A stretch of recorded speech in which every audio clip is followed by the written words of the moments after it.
সম্মানিত দর্শক এবং শ্রোতাবৃন্দ, আমি ডক্টর আবুল কাশেম মোহাম্মদ মাহবুবুল্লাহ যশোরী বাংলাদেশি সেবা পার্টির পক্ষ থেকে আপনাদের সকলকে জানাই আসসালামু আলাইকুম ওয়া রাহমাতুল্লাহ।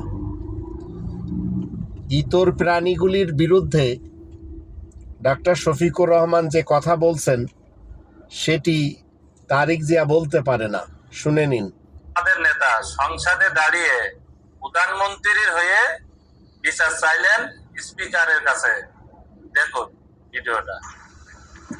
মাননীয় প্রধানমন্ত্রীর পরিবারকে জড়িয়ে যারা অশ্লীল আচরণ করেছে, উনি এখনো বিচার চান নাই। আমি তার পক্ষে তাদের বিচার চাই।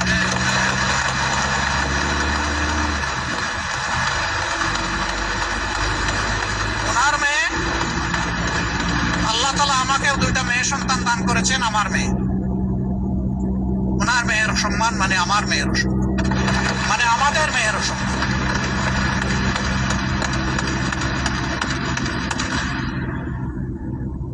এই ইতর প্রাণীগুলা কারা, তাদেরকে নির্মোহভাবে খুঁজে বের করা হোক। কিন্তু আমাদের দেশে ইতর প্রাণীগুলি তো প্রত্যেকটি দলেই রয়েছে। এরা কি করে?